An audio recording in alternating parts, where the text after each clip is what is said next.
gadda keessa isaanii ture har'a garuu yaada biyyaa ta'eera.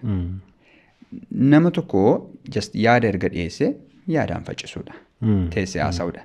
Gaafati lammata wantoota kilaarifaay gootu qabda jettee gaafa natti himte just mee waca sana keessaa baanee teenye haasa'u iyyuu abarru nama yaada faallaa sirriitti riflekti godhu tokko yaada kootiin yaada dhiyeesseen faallaa nama ta'e tokko fidii namticha wajjin teenye haasofnaa. Kanumaan qabateeyyuu arrabsoon wal xinneessuun mataa keessa gadi wal waxaluun sun hacabuu. Siin jedheen ture. Jennaan nama barbaadeen dhabeenaan jette gaa. Amma utuu dargaggeessi akka kooti tokko yookaan namni tokko ta'ee yaada kun namni faallessutu jiraate natti tola. Akkasumaan yaadaan falmuu utuu teenye practice goonee natti tola. Maaliif sooshaal miidiyaa irratti wanti nuti argine hundisaa amma akka gadi buunee jirrudha. Viidiyoon jalqaba baate sun eenyummaa keenya mul'ise. Namni wanta xinnoo tokkoon kan namni baay'een profaayilii isaa bal'eesse. Blaming personality yoo inni cubbuun qabu. Eenyummaa qeequu, eenyummaa negatiiv ta'e tokko sirriitti develop gooneerra. Yaada tokko gaafa ka'u cabsuu, xinneessuu, arrabsuu, wanta sana immoo itti gammadu, enjoy goonaa. Negatiiva ispirii gochaa bal'isaa wanticha immoo enjoy goona. Sooshaal miidiyaarra wanti jiru kana. We are enjoying the depths of ignorance. Wallaaluma xumura isaa irra ciisnee nutti toleera immoo. Enjoy godhaa irra. So kanadhaa. Kanaaf ani yaadatti nama malee wanti hundumtuu gaafa guddaa ta'u ofii na mul'atu. Kanaafuu milkaa'inni kee yeroo keetti sirriitti fayyadamu waan haaraa yeroo hundumaa baruuf yaalu mana barumsaatii baatee akka eebbifamteen hojiin sitti baay'achuu isaatii karaarra immoo jiraachuu kee tarrayyuu yaaliirra faajiirra tattaaffiirra jiraachuu keetii jechuudha milkaa'inni kee. Tokkoffaa qabxoolaan eebbifame. Yoo akka milkaa'inatti kaasuuf ta'e fakkeenyaaf Mooraa Yuunivarsiitii keessa jechuudha. Sana biratti dookimentii dabalataa rikomendeeshinii hedduun guuree bahe. Meedaaliyaadhaan eebbifamte? Eeyyee. Achis gaafan bahee isa kan joornaalizim tireeningis dookimentii hojjennetti badhaafamneerra. Wanta kana dubbachuu anaaf seensinaan kennu dhugaa dubbachuudhaaf. Jechuun it's nothing jedha bar. Wanta xinnoodha kaala. Wanta xinnoo ofiin dubbatta utuu guddaa ta'e ofiin dubbataadha. So wantoota akkasii yaadicha irratti xiyyeeffachuutu gaariidha. Kan biraanii kan iddoo baay'eetti koomentiin kennamaa ture tarii bilbilaanis namoonni kan isaan jejjechaa turanii waa'ee afaan Ingiliffaati. Afaan Ingiliffaa irra deddeebitee kakaasaa turte afaan Ingiliffaatiin haasa'aa turtes hojiin keessa immoo amma afaan Ingiliffaa barsiisuudha. Ingiliffa beekumsa seetaa Ingiliffi beekumsa miti Ingiliffi beekumsa miti kan jedhu irra deddeebiidhaan kan inni ka'aa ture. Kanaaf yaada akkamii qabda? Yaada kana Ingiliffi beekumsa miti garuu dandeettiidha. Atool iskiiliidha. Biyya kana keessatti yoo ilaalte nooleejii caalaa iskiiliidhaaftu kaffalamaara. Kun wanta beekamaadha. Iskiriinshaatii naaf ergame tokko nama Diraaraa jedhamutti barreessanitti fakkaata. Ingiliffa miti Amaariffa wallaaluun iyyuu Finfinnee keessatti amma makkaname. Kun wanta sirriidha bara. Ilaal. Ingiliffi waaqa keenya miti. Yeroon siin jedhu istaatasiin inni irra jirutu Ingiliffa akka nuti barannuuf nu dirqamsiisa malee afaan Hadiyyaa Kambaataa Nuweer Anyuwaak akka Ingiliffaa kana utuu kontirool godheera ta'e afaanicha baranna. Afaan uummatni biiliyoona 1.5 haasa'udha addunyaa kanarraa yoo xiqqaate jechuudha. Medium of instructionidha. Opportunityuwwan carraawwan jiran hedduu siiban. Afaan Ingiliffaanis biyya kana keessatti afaan Amaariffaa beekuun si fayyada. Biiroo Federaalaa tokko yoo deemte hunduu afaan Amaariffaa istaasaa. Kan dhaabatee sakatta'u afaan Oromoo haasa'uu danda'a. Gaafa ol seentu garuu afaan Amaariffaati. Maaliif sadarkaan irra jirudha kaleessa dheengaddaa hunduu dirqamaan akka baratu taasifameera. Afaan itti walii galuuf miti kaayyoo biraan qabu bar. Amma garuu tokko wantootuma afaan lookaalii qofa argaa ooluun keeyyuu sammumti kee akka isheen dhiphattus taasisa. Sana ala baatee waanuma addunyaan irra jiru arguudhaaf Ingiliffa yoo baratte yoo beekte cubbuun qabu. Namoota nuti qabna jennee akka biyyaatti ittiin dhaadannu hundi isaanii immoo baay'een isaanii afaan kana namoota gaarii ta'anidha. Walgahii gurguddaa addunyaa deemanii hirmaataa oolu afaan Ingiliffaatiin. Ishema United Nation afaan Ingiliffaatiintu walgahii ta'a. Namni barachuuf koo namni dirqama hin qabu. Fedhaan miti. Amma namni hundumtu biyya kanaa ba'uu barbaada. Gaafa cidhattu garuu afaan itti walii galtu afaan Ingiliffaati. So sanaaf afaan beekumsa miti dandeettiidha. Yeroo ammaa kana immoo kan baay'ee kaffalamaa jiru beekumsaaf utuu hin taane dandeettiidhaaf. Thank you. So kan biraanii kan itti qeeqamaa turte. I think inni kun bal'inaan itti fakkaata waa'ee kubbaa miilaa wajjin wal qabatee jechoota itti fayyadamte sirrii miti. Dabalataan immoo namoota kubbaa miilaa jaallatan biratti baay'ee waan hin ture bal'aa ture. Aariinis arrabsoon illee baay'een tureera. Jechoota ati itti fayyadamtee fi inerjii ittiin haasofte sun sirrii akka hin taanetti kan namoonni kaasanii qeeqaa turan. Akkamitti argite kana? Akkamitti ilaala waa inerjii irraa ka'u. Inerjii anamma dargaggeessa. In early 20 waggaa 20 gara jalqabaa keessan jira. Akka jaarsa waggaa 60maatti akka jaarsa waggaa 70maatti akkasitti taa'ee haasa'e yoo naan jette hin danda'u seensis naan kennu. Anamma as taa'ee akka obboleen colataatti suuta harkisee haasa'uu hin danda'u. Dargaggeessa soo naaf kabajamuu qaba eenyu amma isteejiin irra jiru. Inni kun inerjiidha.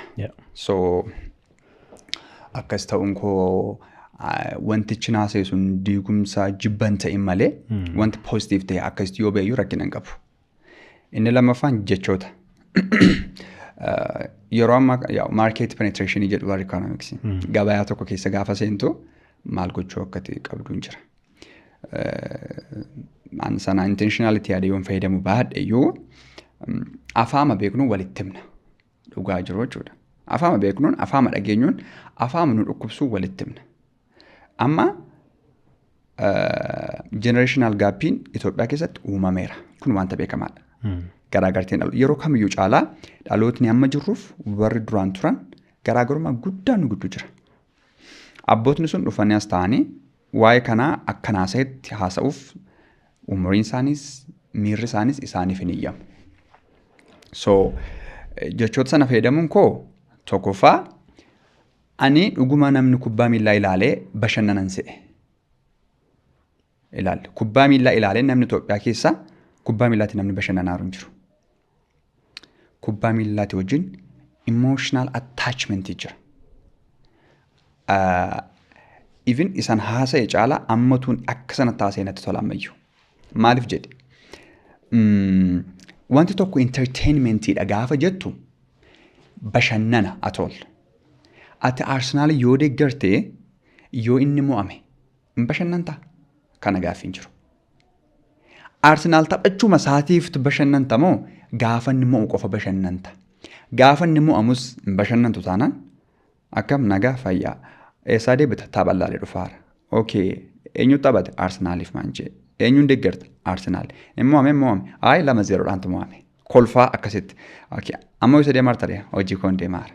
Jettee kolfaa mo'amuusaa kolfaa natti himtee dabarteettee teessee hojii kee hin hojjeta yoo ta'e ati dhuguma kubbaa miillaatiin entertain ta'aa jirta. Garuu mo'amuusaatti inaarsa taanaan entertainmentii sun. Sun entertainmentii miti hiikuma entertainmentii jal'isaara wantichi. So dark side qabaachuudha. Namootni akkamitti amma kana emotionally kubbaa miillaatti attached ta'u. Kufaatii isan haasa'e caalaa isa sana caalaa kufaatii hamaa keessa deemaarra. Emotionally wanta tokkotti attached ta'uu jechuun baay'ee wanta ulfaataadha. Wanta sanaaf nama maartu. Emotional attachmentiin baay'ee ulfaataadha. Kitaaba dhimma kanaan wal qabatu wayii Amazon irratti argee barataa koo tokko Faransaayii bitee naa erge. Gidduu kana ammas xumurre garuu xinnoo ishee ilaalaara. Jaalala haadha manaadhaaf kennuutu namni kubbaa miillaatiif kennaara. Kubbaa miillaa jechuun wanta lubbuu hin qabnedha. That means wantichi akka hafuuraatti sammuu keetu ateera.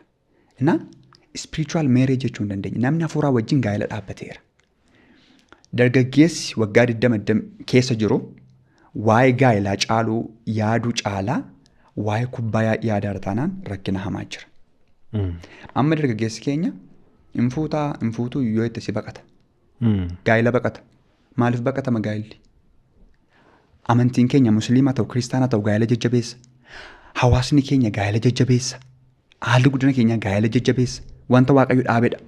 Dargaggeessi taatee waa'ee gaa'elaa yaaduu qabda, akka fuutu beekuu qabda, sanaaf of qopheessuu qabda. Garuu jaalala shamarraniif kennan sana dabarsanii kubbaa miillaatiif kennaaru. Kana jechuun... Sorry, bal'ina sinnaaba gidduutti. Ammas akkas gochuu qabda yeroo jettu. Kun amma seera uumaati kan itti haasaa jirtu. Kun amantaan keenyas aadaan keenya kun dhala namaa jalqabarraa ka'ee hammarra jirru kanatti waan itti fufaa dhufedha. Dargaggeessi fuuchuunsaa ijoollee horuunsaa. Akkas gochuu qabda dubbii yeroo darbe ka'ee sunis akkas nuun jedhee kan jedhu ture. Sigalee kubbaa miilaan ilaalaa nuun jedhee mucaan kuni maali isa gashee inni ofii isaatii maali isa gashee irra darbee amma arrabsootti jechuudha. So ammas waa'ee gaa'elaa yommuu kaasnu inni sirriin isaa seerri isaa isati jettu kanadha. Garmalee ammas akka hin hubatamneef jedheetan. So akkas gochuu qabdu yommuu jettu ammas jedhee mucaan kun waa'ee gaa'elaa nutti maaraa fuudhaa malee nuun jechaa jira jedhanii akka dubbiin kaasneef jedheetanii daawwattootuma keenya hubachiisuu fedhanii gidduutti. Fuudhuu qabdu yoon jedhes koo rakkina qabu bara. Seera uumaatti barkuun kubbaa taphachuu dhala namaatu uummate. Inaasufni yoo ta'e immoo intarteenimentiin eessaa ka'ee har'a akka dhufe yoo laalle wantootni meeqa duuba isaa akka jiran beekamaadha. Intarteenimentii miti. Kubbaa miillaa eessaa dhufe jettee utuu qoratte sana gaanii keessa lixu haa ta'uyyuu namni jechuun amma namaa fudhachiisuu hin dandeessu. Waa'ee sarka siroomaatiin warqabatee maaltu ture yoo jette amma maaltu taara yoo jette haa ta'uyyuu hin ta'u. Garuu maal isti fakkaata? Kubbaa miillaa isa kaaniyyuu miti egereema gara fuulduraa keenyaafuu sodaachisaa ta'uuf deema akkama kanatti. Fakkeenyaaf namni kubbaa miillaatiif jedhee anaannaa arrabse emotional attachment hammamii qaba wanta sanaa wajjin. That means kubbaa miillaa sun akka abbaa manaa isaatti isa qabateera jechuudha. Jaalala haadha isaatiif kennu. Maallaan jedhe beektaa? Naa bilbilee. Maanchuu koo irratti aarsoo koo irratti siimiti haadha kooyyuu hin maarree naan jedhe. Kun sirriidha taati. Anis koomentii tokko argeera. Tiiktookii keenya irratti natti fakkaata. Kubbaa irratti futboolii irratti illee siimiti haadha koo maazariin dhageenyeensiinsi dhagaa. Kubbaa miilaa irratti maazariiyyuun dhageenyeensiinsi dhagaa. Look. Word by word jechuudha. Look. Amma kun maa jechuudha? Namni kun bor utuu fuudhee haadha manaa qabaate innarra haadha isaa hin maarre kun kubbaa miilaa irratti utuu haadha manaa isaa ciniinsifattuu deemee dhiisee kubbaa ilaalaa jechuudha. Kun namummaas gachisiisaara. Dhala isaa dhukkubdu mana keessatti dhiisee haadhatti dhiisee deemee dhaqee kubbaa miilaa ilaalaa jechuudha. Innaa kanatti fayyummaadha. Intarteenimentii mitiidhaan kun intarteenimentii miti wantichaaf garba ta'een jira jechuu wayya. Innaa wanti baay'ee na sodaachise dargaggeessi ammi kun imooshinaali kubbaa miillaatti attaachidi ta'uu waan lubbuun qabne tokko. Wanta baay'eetti imooshinaal attaachi ta'uu hin dandeessa. Garuu daarii qaba. Jechuun limiteeshinii qaba ammatti deemtu. Amma haadha kee dhageenyatti kubbaa miillaa jechuun kun hafuura hamaadha. Yoo dhugaama salaallatee torba iyyee ba'u qaba. Namni hundi amantii beekuun akka kadhatu.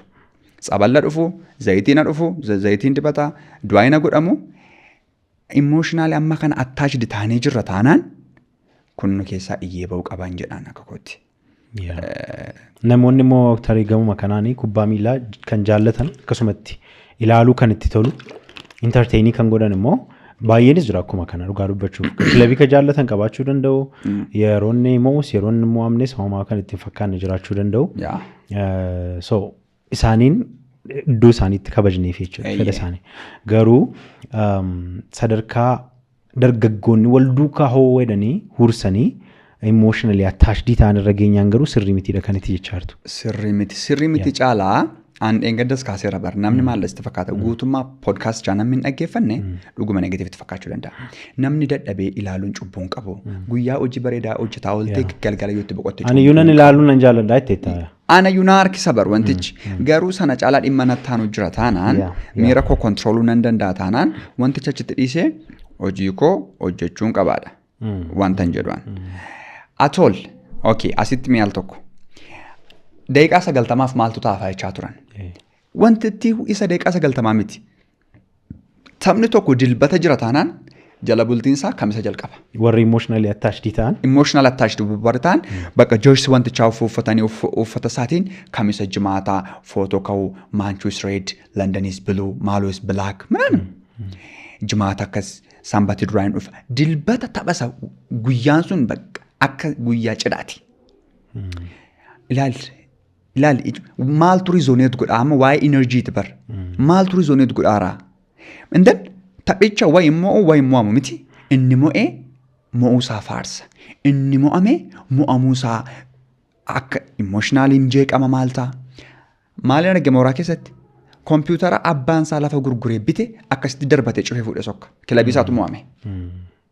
Kanatu sirriidha. Anneen gadda gaafa dhimmumti kun sooshaal miidiyaa irra deddeebi'u galgala isaa laayivii tiiktookii irratti laayivii galuuf turre. I think taphat ture. Manchester City taphatee gaafa taphi dhumu hiriyaan koo tokko footoo irratti meenshinii na godhe feesbuukii irratti. Gaafa naqee ilaalu yeroo City'n goolii galchuu mucaan utaalee gammadee utaalee sireen foonsaa kanarraa luqqisee footoo kaasanii kunoo City'dhaaf akkas ta'e jedheetu baay'ee madaa'ee jiraachudha. City'n garuu isaaf jedhee homaa ta'an jiru. City'n garuu isaaf jedhee homaa ta'an jiru. Kana qofa miti bar wiixata kibxata immoo waa'ee taphichaa ammas xiinxala dhiyeessaa oolla. Ammas roobii tilmaamaa badhaafamaa jalqaba. Kamisa ammas uffata. Amma kana enerjii keenya to'atee distraactionidha bakka atool wanti nuti bilbila harka keenyaatiin bitataa jiru distraction jeeqamuudha. Sammuun kee distract ta'ee maal hojjechuu dandeessa? Sammuun kee distract ta'ee maal hojjechuu dandeessa? Sana qofa iyyuu miti waaqayyoomtuyyuu carraan si milkeessuu isaatii baay'ee dhiphaadha. Anama baay'ee wanta sodaadhu waaqayyoo wanta hundumaa danda'a miti akka kanatti garuu jireenyi dargaggeessa keenya hin danda'u waaqayyoo geeddaru. Maaf hin danda'u jedhi? Waaqayyoo paatroolii fidee dhufee cabsee laphee keetti hin seenu. Ani balbala dura dhaabadhee balbala na rurrukuta. Namni sagalee koo dhaga'anaaf banu yoo jiraate isaa wajjin maaddiitti nan ta'a. Waaqa firii wiilii wanti jedhu jira. Gaafatii jeequmsicha keessaa baatee yaa uumaa koo wanta hojjedhu natti himi maal godhu na qajeelchi jettee ofii keetii baatee gaafati fiiguu jalqabdu innis tole kaa jedhee si gargaaruu jalqaba. Amma garuu teenye waa'ee keenya yaaduuf yeroo hin qabnu. Akkuma inni nu gargaaruuf harka isaa jireenya keenya keessa hin gashinu. Waa'ee keenya dhiisneerra. Waa'ee kan namaati ajandaan keenya. Waa'ee wanta kan biraati. Atool sammuun keenya distracted ta'eera. Entertainmentiin kan inni criticize ta'uu inni jalqabaa the mass divert gochuudha. Pointi ta'erraa yaada uummataa divert gochuudha. So kanadha. Namni ilaaluu barbaadu haa ilaalu. Andees TV namaa deemee cufaan jiru. Wanta jedhettis immoo hin gaabbu amma sanaaf ejjennoo kooti. Sun dhimma koo miti. So kan biraanii kan irratti qeeqamaa turte waa'ee ulaa galaanaati. Bal'inaan keera waa'een ulaa galaanaa. Amma danda'ames ibsuuf yaalleerra. Namoota arginu wajjiniin isaasuuf yaalleerra. Mee fiidbaakii waa'ee ulaa galaanaa irratti fiidbaakii kenname specifically waa'ee ulaa galaanaa irratti isarratti waan jechuu barbaaddu yoo qabaatte bal'inaan. Okay. Ulaa galaanaa fakkeenya tuun fudhadhuu baadheertee natti tola ture. Namootni guutummaa podcast dhaggeeffatan sun ajandaa isaanii hin taane. Cittee isheen baate garuu ajandaa taateetti. Waa'ee ulaa galaanaa waggaa 3 dura hin beeknu. Grand narration irratti kan Dr. Abiy dhufanii wanta dhabnee kan isaan nutti agarsiisan.